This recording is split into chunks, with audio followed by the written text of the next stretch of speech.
Great. Thank you very much. It doesn't feel loud, but hopefully this works for you. I have the easy part of sort of teeing this up, and at the end I'm going to come in and present a bit of a survey. Meilani is going to go through the depth of our data. Many of you have already had a chance to see, we hope, some of the indicators report. I see we have some on the tables out in front of you.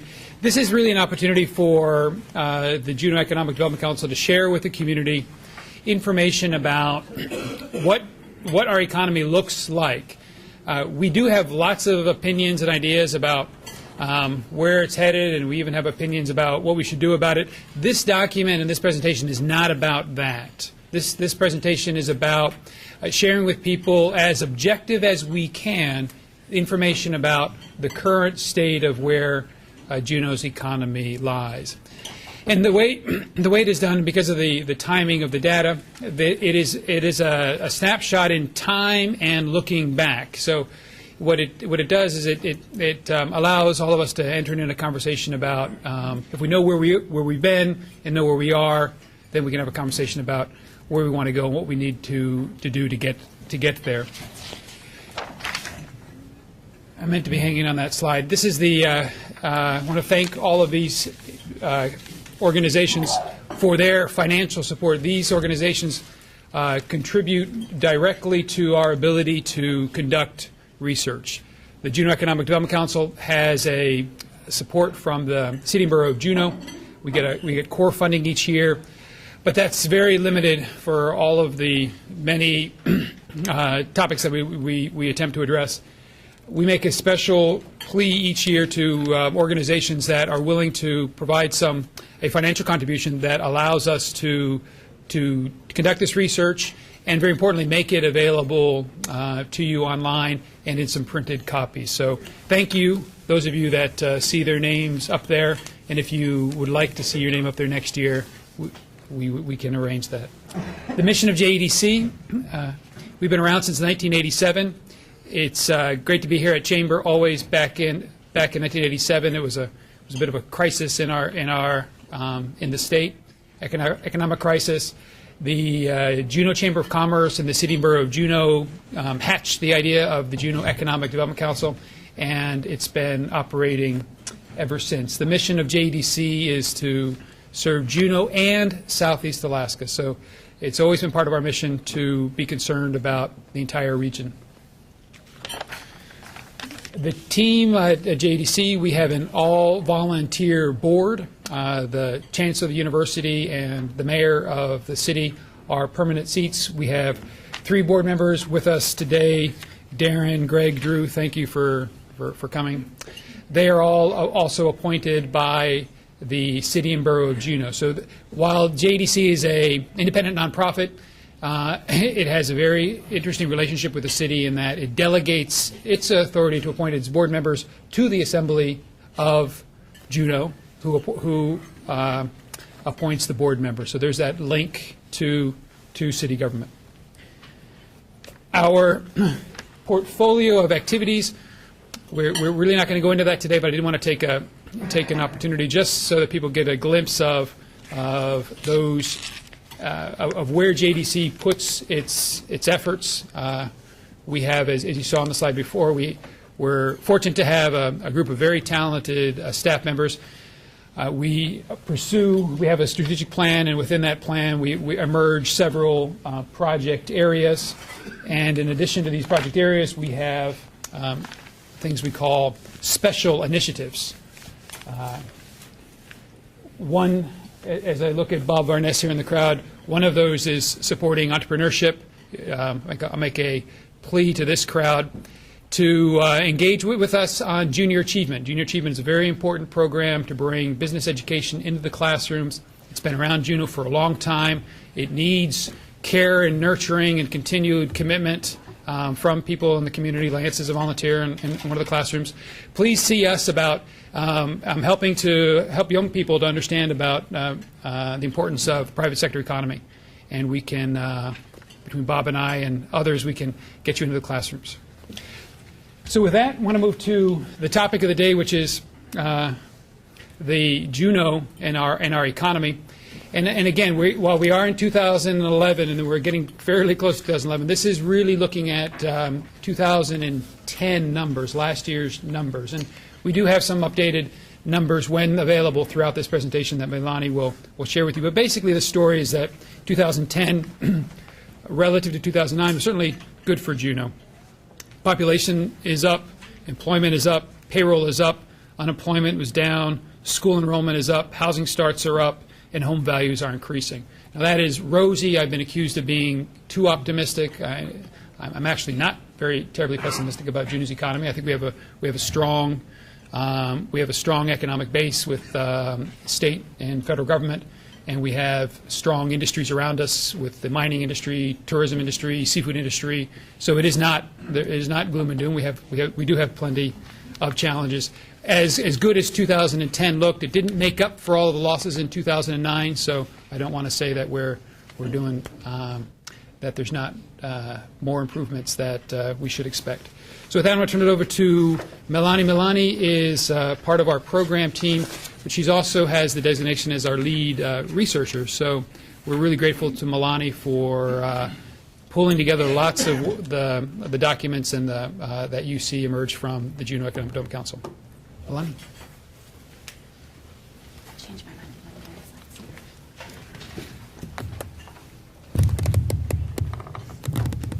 Greetings. Thanks for having me and us today. As Brian mentioned, employment and payroll were both up in 2010.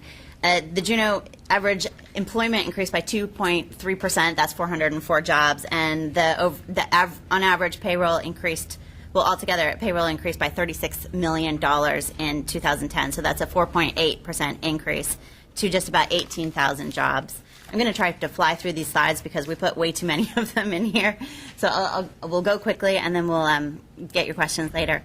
In terms of, we put this pie chart together so you could get a better sense of what the Juneau economy looks like as a whole, as a pie. The heart of Juneau's economy, as you know, is government. Government accounts for about 7,500 jobs in Juneau, including state, federal, local, and tribal.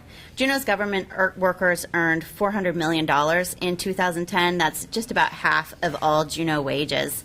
And as you know, the state of Alaska remains our most important employer in terms of jobs and income, accounting for about a quarter of all direct employment and payroll in Juneau in 2010. Tourism as a whole is Juneau's largest private sector employer, since healthcare includes the public sector. Tourism has about 2,400 average annual jobs in Juneau and captures about 7% of all wages. In the healthcare industry, there's about 1,400 jobs in the healthcare industry in Juneau, including public and private sector, with a payroll of $66 million, which captures 8% of all wages. Construction workers capture another 7% of all wages. Per expectations in 2010, I know nobody's surprised, mining was our biggest sector to move forward.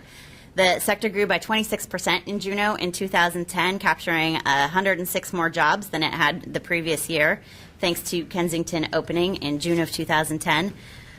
And it grew to 510 employees in 2010. And wages alone in the mining sector grew by $12 million in 2010. In addition to the increase in mining, most other sectors were up, with the exception of tourism-based jobs. The recession-induced decreases on tourism continued to have a negative effect on local employment. Scenic and sightseeing transportation decreased by 20 average annual employees, and that's in addition to the increase of 113 in that sector last year. Arts, entertainment, and recreation was also down another 33 jobs, and retail jobs also fell by about another 50 positions on top of the 140 that were experienced the year before.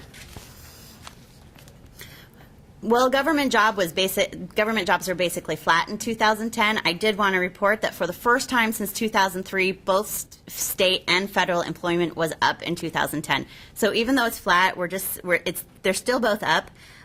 Federal jobs were up by 8, so it's not a huge increase, but we'll report on it. And state jobs grew by 55 jobs. There was also an increase of 89 local government and tribal jobs, but 64 of those were in the health sector. I want to talk a little bit about federal employment. We were able to do some calculations this year that was able to include Coast Guard.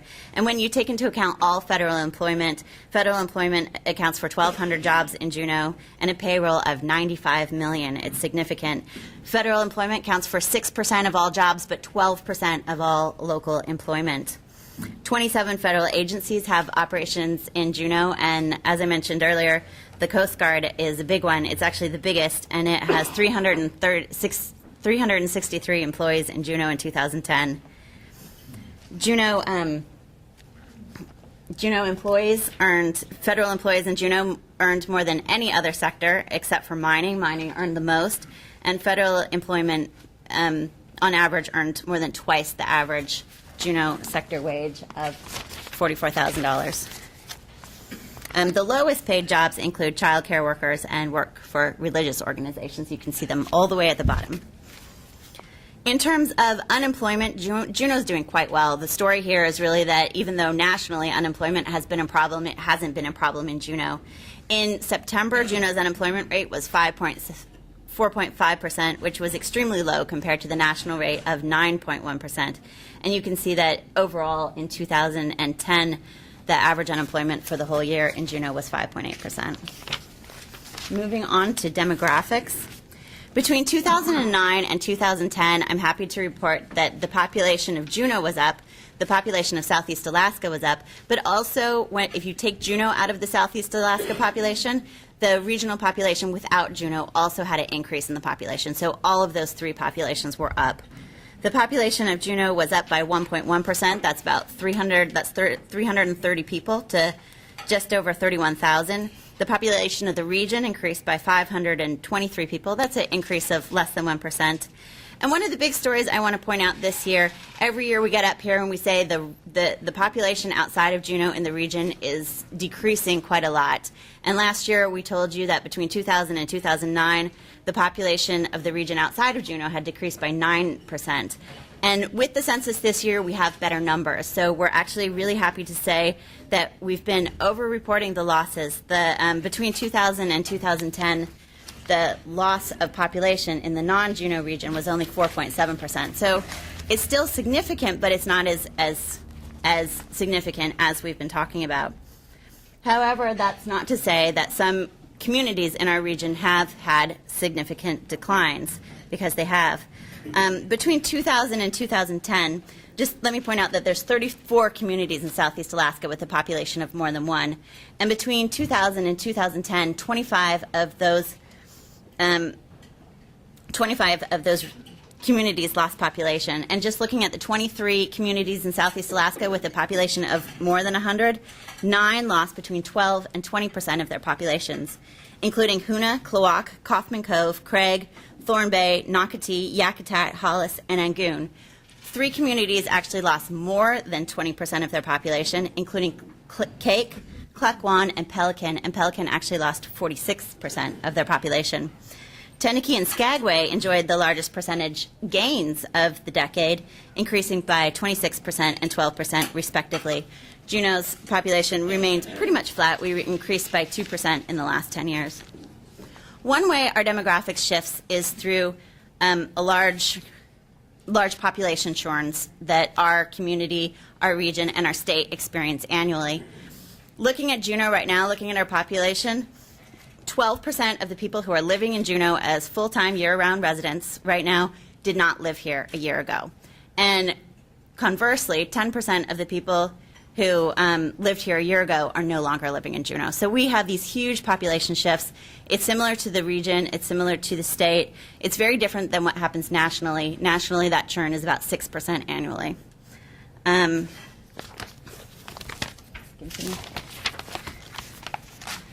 Speaking of population shifts, one of the major population shifts that is happening in our community is the shifting trend of seniors. Seniors are continuing to grow. This is because a large group of people came to Juneau around the time of when the pipeline was being built and stayed, and they're aging in place. There's not a huge new influx in seniors. But if you look at 1990, in 1990, one out of every 20 Juneau residents was a senior, age 65 or older. And according to the Alaska Department of Labor, by 2024, that's going to be about 1 in 5 Juneau residents. So that's a major change in our community that we need to think about.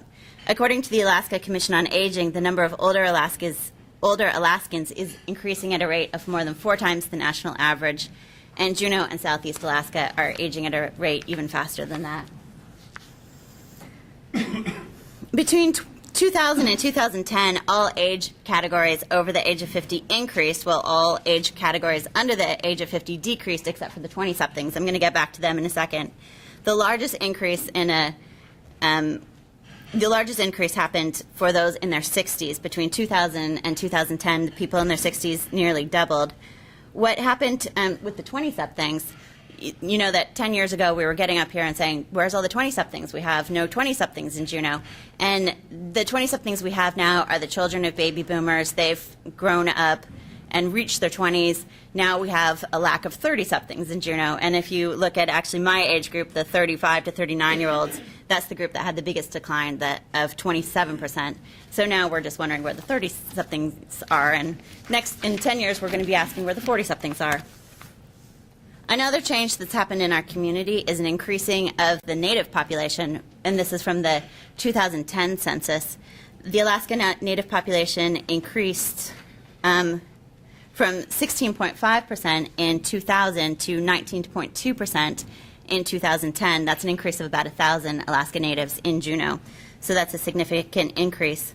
Of that 19.2%, 12% identify themselves as Alaska Native only, 5% identify themselves as white and Alaska Native, and 2% identify themselves as Alaska Native in combination with another racial group.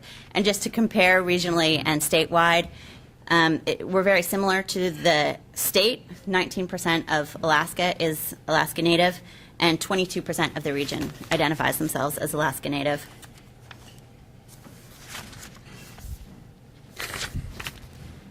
I don't have that slide here. Oh, student statistics, thanks. Moving on to education, school district enrollment is up along with UAS enrollment. School district enrollment was up. It was basically flat. It was up 15 students, but it's the second year in a row that it's been up, and from 2001 onward, we had to say it was down every year, so we're excited about that. But the forecasts are for there to be declines in the future. UAS population is up from 3% from the year before and 11% from 2007, which is similar to what's happening nationally. One thing that we're excited to report on this year, my PowerPoint. My presentation follows it nicely. Did you want to talk about the health? Why don't we switch? Oh, yeah. Let's go back. Okay. We can do it. Sorry. Pay no attention. One thing that we're excited to report on this year is that Juneau is actually the healthiest community in the state of Alaska, and this is according to the University of Wisconsin Public Health Institute. In addition to ranking first overall, Juneau ranked first in the following categories: health behavior, clinical care, and social and economic factors. Where we scored poorly was in terms of alcohol consumption. We rated 9th in that category. In terms of overall rankings, Juneau is followed by Kodiak Island and Anchorage. Sitka ranks 4th in the study. Sorry about that, Brian. In terms of cost of living, there are several studies that are done periodically, including by the JEDC. We gather data every quarter to determine how Juneau compares to other communities in terms of cost of living. Generally, Juneau is about 33 to 39% more expensive to live in than the average U.S. city. Housing accounts for the largest portion of that. According to the ACRA cost of living, which we gather the data for, housing in Juneau costs 66% more to live in if you're in Juneau than the average U.S. city. Groceries are 28% more, and healthcare is 51% more. Moving on to housing, since it's the largest component.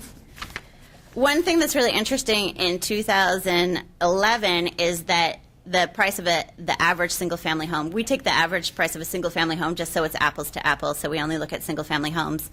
And we are back up right now to where we were at the height of the market in 2007. So in terms of home prices, we're back up And also in terms of average number of days on the market, the housing prices are back up. So this is something very different in Juneau is happening than you've seen happen down south. So we're back. Our housing bubble is healthy and strong. One of the reasons that homes are selling for such high prices and go so quickly is because they are such a scarce commodity in Juneau. A 5% vacancy rate is considered to reflect a balanced and healthy market. And Juneau has long been plagued by low rental vacancy rates as well as homeowner vacancy rates. You can see the vacancy rates for rentals here by some types of, overall the rental vacancy rate in Juneau is 3.2%. That compares to 9.2% nationally. And you see that for, if you're trying to rent a home, the rates are much lower. And Juneau's homeowner vacancy rate for people who purchased their own homes was 1.4% in 2010. Again, significantly lower than the recommended 5% vacancy rate. If we wanted to bring our market in Juneau up to that healthy and balanced vacancy rate level, we would need about 360 more units on the ground right now to kind of experience that more balanced, easier housing market. Another item that we're reporting on this year is the cost of electricity. We were able to do an interesting survey this year to look at the cost of electricity in every Southeast Alaska community on an apples-to-apples level. I just want to point out that if you're looking at the booklet, the map in your booklet is wrong. We found we just misprinted the data, so we have an updated slide. So I would ask you to go to our website to look at this slide. I think it's an important one, but it looks at the cost of electricity for a small commercial company. So we looked at the small commercial rate and did an apples-to-apples comparison for every community in Southeast Alaska. Looking at that, for Hyder, the cost of electricity was $133 because it was on the BC Hydro grid, going all the way to Tenakee Springs, which topped it out at $960 for the same amount of electricity. Moving on to the tourism and travel and visitor industry. Tourism is the largest private sector regional employer in terms of employees in Southeast Alaska, accounting for 14% of all regional employment and 9% of all regional wages. Just to compare, the largest private sector employer in terms of wages is the seafood industry, but we'll get to that in a moment. So we're looking at it, we're measuring it in two different ways. In 2010, there was 5,100 average annual employees in the regional tourism industry with an associated payroll of $128 million. So in terms of employees, it was down 2% from the year before. Generally, in 2010, all forms of passenger transportation were up except for cruise industry. Cruise industry was down by 14%. We'll talk about that in a second. Air passenger traffic, jet traffic was up 4%. Other air passenger traffic was up 17.5%, mostly thanks to air excursions starting last year. And if you look at what we're expecting this year, passenger traffic is already up another 3%. Ferries, passenger traffic was up 6.6%. In terms of cruise, we know we have a pretty good sense of what's happened in 2011 now. You can see there was that big 14% decrease from 2009 to 2010. From 2010 to 2011, passenger traffic was basically flat, but we're expecting an increase next year of 9%. So we're expecting to see those numbers start to go back up. The biggest decline number this year was the cruise industry passenger traffic, and so we just wanted to put this slide in here so that you could really see it is a big number. It's a 14% decrease, but overall, historically, the passenger levels are up quite a bit. This year we had 37 times the number of cruise ship passengers that we did in 1970 and nearly 3 times what we had in 1990. In terms of the mining industry, as you know, mining is golden in 2011, both in terms of employees and the price of gold and silver and minerals, and in terms of wages and average annual payroll of that industry. Overall, in Southeast Alaska, there were 536 mining jobs and a payroll of more than $50 million. This represents a 30% increase over 2009 and an 84% increase over 2003 in terms of the size of the mining industry. In addition to mining jobs going up, as you know, mining metal prices have continued to go up, up, and way up. In 2001, the price of gold was $271 an ounce. By August of 2011, it went to almost $2,000 an ounce. So that's just a huge increase. I didn't look to see where it was today. I'm sure somebody in the room probably knows, but it's been it's not up to that peak that it was in August, but it's still significantly up.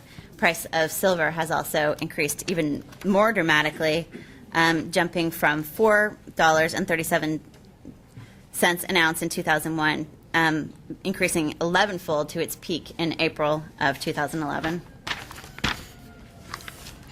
In addition to Kensington and Greens Creek, there's lots of other mining activity and interest happening in the region. We just put together this map so you could kind of see where some of the other significant deposits are. Moving from mining to the seafood industry, as I mentioned, the seafood industry is the largest employer in Southeast Alaska in terms of wages, accounting for 13% of all regional wages and 10% of all regional employment. In 2010, there were 4,700 Southeast Alaska residents, crew, and fishermen who fished commercially. If you include non-residents, there was 9,000 harvesters participating in the Southeast Alaska commercial fishery in 2010. I like this slide when you're thinking about fishing because it shows, number one, salmon is king. We know that salmon is the species that is most fished in Southeast Alaska. And we also break it out by the type of salmon. But it also shows the significance of the high-value species that are not fished as much. In 2010, for example, sablefish made up just 3% of the total volume caught, yet accounted for 1/5, 20% of the total X value. Similar, halibut accounted for 3% of all pounds of seafood landed, and yet accounted for 17% of the X value of seafood altogether.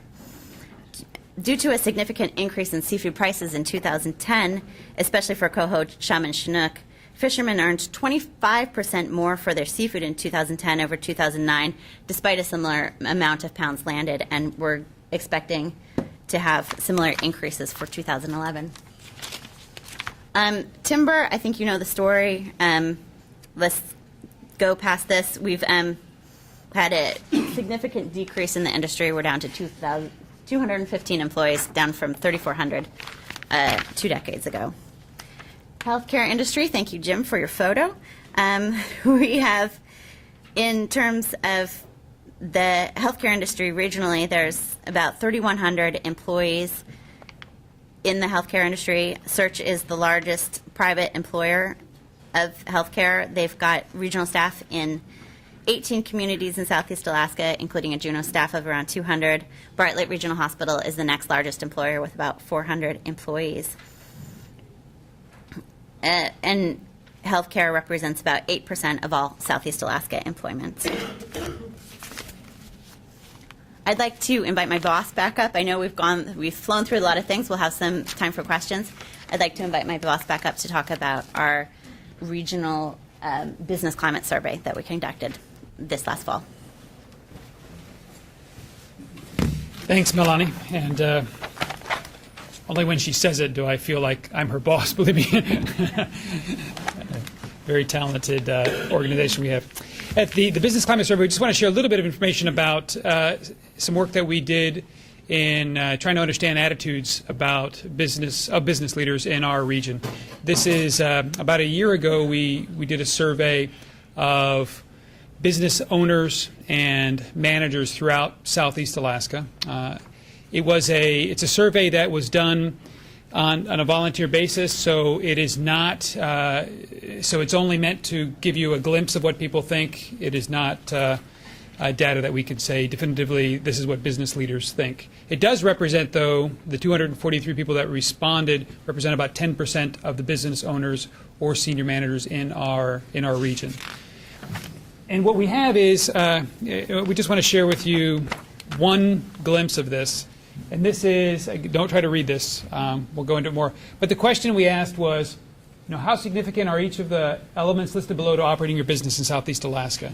And we took a fairly standard list that's asked around the country. We added a few items that were more relevant to our region.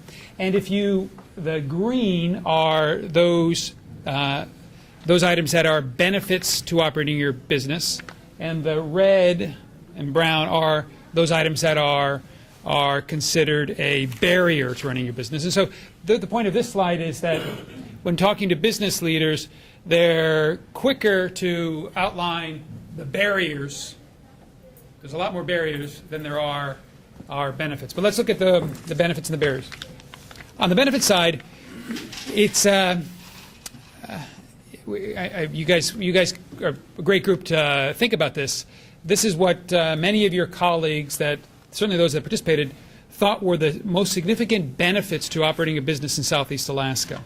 The number one, and these are the only ones that where there was 50% or more in agreement. The number one benefit is recreational opportunities. The number two is cultural opportunities. We have some analysis that we've done looking at the strengths of the arts and culture community in Juneau. We have a significant, it's significant in the economic data, the employment. We have a small economic driver in our arts community. It isn't just, it's not like retail that's following. That sector in Juneau, anyway, is actually a driver. Places like Perseverance Theater, that's actually exporting theater out of our community, brings in money to Juneau.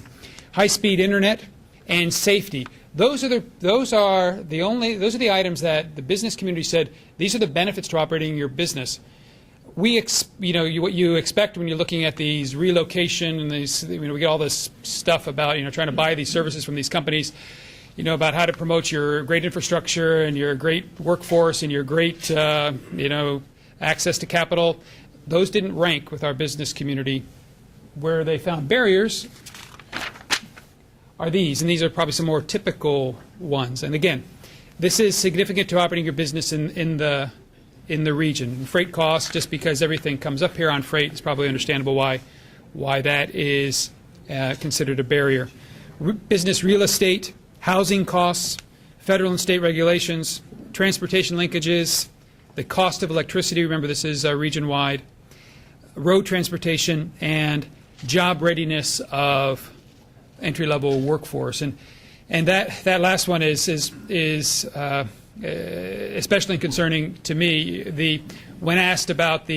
When business leaders are asked about are high school graduates in the region a benefit or a barrier, the business leaders say our local high school graduates are a net barrier to business in our region, which that concerns me, because we are responsible locally for the quality of education, but yet we're not, at least the business community or those that responded, aren't satisfied. Let's look at this. One more is just bring it up, Southeast versus Juneau, and you see just some slight changes. And basically the cost of electricity sort of falls off the Juneau as a barrier, where that's a big barrier for people outside of the region. So with that, we've presented our material. I hope there are questions, comments, because we find this especially valuable as we do this research. A lot of our work, we need to give credit to the many sources that we go to bring this together. But we also have some capacity to go out and to try to get answers to questions that people may have. So if you don't have questions or comments about what we presented today, we'd love to hear about what are some questions on your mind that you'd like the Juneau Economic Development Council to kind of put on our agenda to be looking at in the future. I have a question about the statistics presented today. I read through the booklet already, and I was curious, I don't know how you would be able to separate, but I'm curious where you count things like helicopter and airplane excursions or guided fishing trips versus air travel and fishing, I guess is what you call it, right? Fishing, I forget what the exact term you use, but fishing, commercial fishing, I think is what it's called. But is that really including guided sport? I don't know how you'd break them out, and I'm just trying to understand, because a lot of that's really still tourism. Sure, sure. Right. And we use there. And it's a great question. And when we put up tourism, for example, is a chartered fishing, is that tourism or is that the seafood industry? And those are judgment calls that we need to make. Some of the data that we look at for region-wide, we take employment codes, and they're also limited. Yeah. But what we try to do is, at least on our year-over-year data, try to have comparisons so we can see trends emerge. But we also have the ability to, depending on how good the data is, to if there's a special query that you're interested in, we could look for some items. But we tend to go back into codes that are comparable across other regions. Thank you. Brian, Stand, please. I'll speak loud. Thank Thank you. Brian, I'm interested if you or Meilani have collected information about self-employed folks, and as far as things to track in the future, self-employed and number of employees that work for those self-employed, so we can track businesses in the private sector and business growth in that category. Do you want to comment on that at all? Sure. When you're looking at the pie that we put up in the beginning to talk about the size of the Juneau economy, we did take into account self-employed data. We had to bring it in from 2008 because that was as recent as we could get, but we were able to put that in and compare. And I know you've asked me the question before whether we're comparing self-employment data year to year. And because it's so old, we haven't done that yet. You know, comparing 2007 to 2008, we were thinking maybe people wouldn't be interested in that, but that's definitely something we can put together. But the numbers that you were looking at this year did include the self-employment data, and by that we were able to bring in the fisheries, which was exciting because we haven't been able to really bring in the full economic impact of the fisheries to the local and regional economy, and we were able to do that this year by bringing in that self-employment.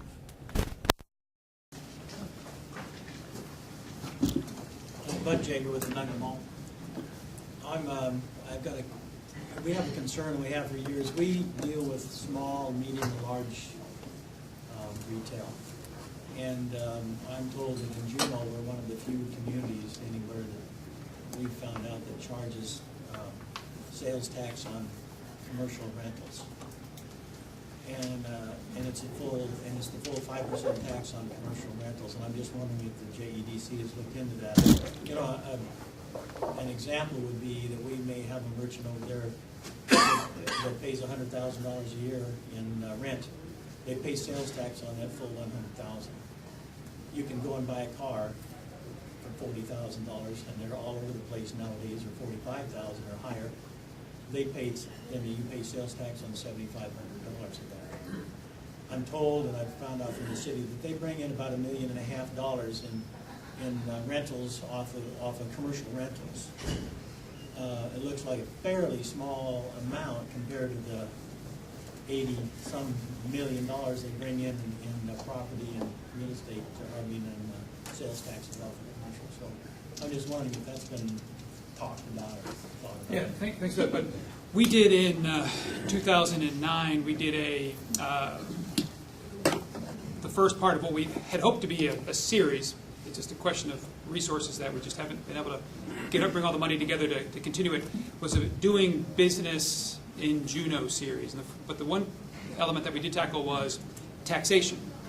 And that's specific, I don't recall right now that specific question, how we compared to other communities, but it is on our website, and we benchmarked ourselves against 3 other communities in Alaska and one in the lower 48. And what emerged from that was actually a positive pro-business tax environment relative to others. So we have looked into it a little bit. I'll forward that on to you, but to look if you haven't seen that yet, and then we can also see if how we compare on that particular question that you raised. But in general, we did come out positive as the Assembly deserves kudos for pushing the tax on visitor. I guess nobody likes taxes, right? But to make the burden as light as possible on the actual businesses and more on the consumer.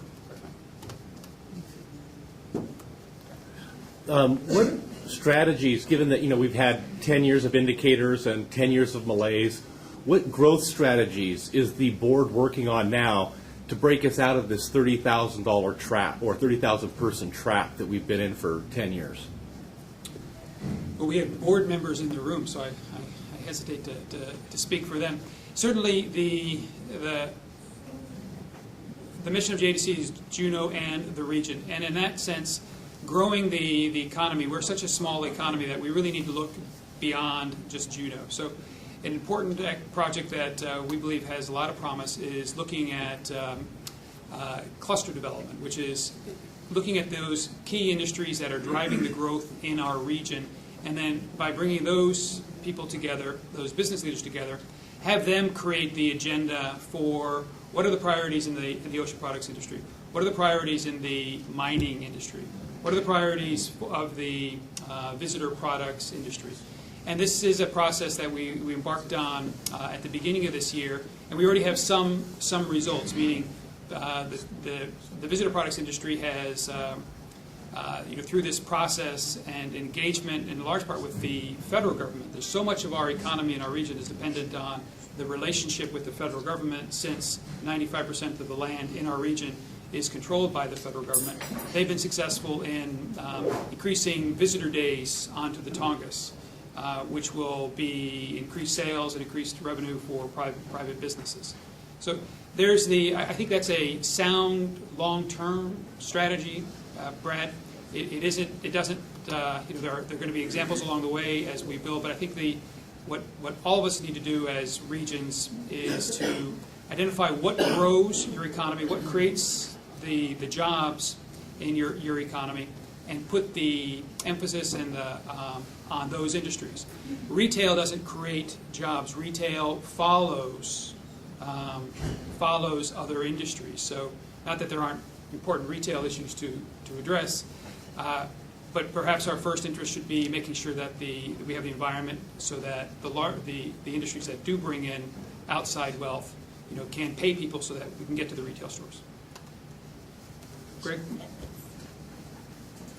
Yeah, I'd just like to add to that a little bit as one of the board members. One of the things that was listed in some of our special initiatives is Juneau as a research center, and we've been discussing.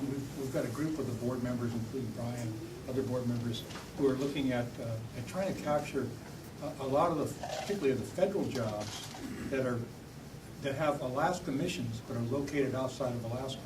That's important not just for us, but for the state as a whole. So it's something I think Juneau can take a leadership role in.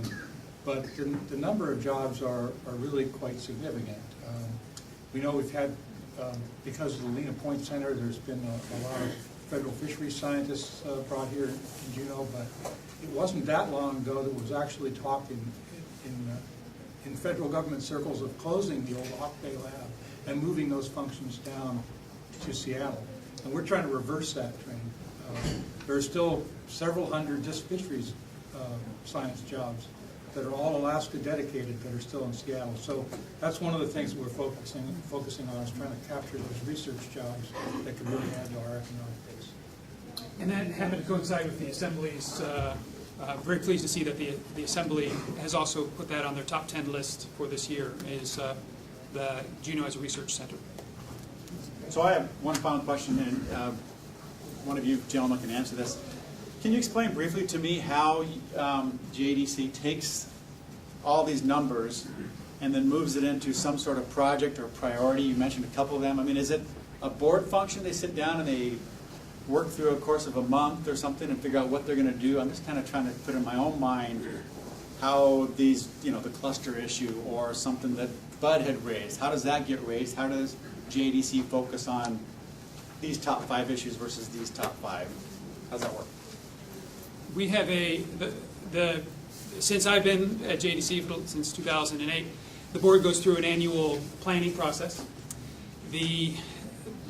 Because we're an economic development group, I do think that we care about what the data tells us.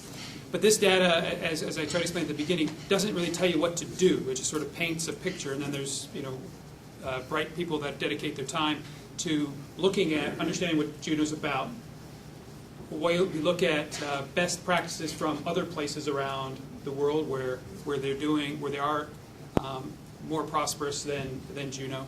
And then there's a prioritization. We currently have, the board has a list of priorities that we are working on. Fortunately, it doesn't change too much year over year. It tends to be a long list. I believe there are 16 priorities right now that the board has asked us as staff to focus on over this next year, and I expect that that'll change slightly every June when they do that process. But JDC, I know from I know this from staff and from the board. Kurt Fredericks is our board chair, extremely open to the priorities and the concerns and the issues that especially the business community have regarding what should be priorities and where we should put our efforts. Did that answer? Yes. So, okay, great. Thank you for your time.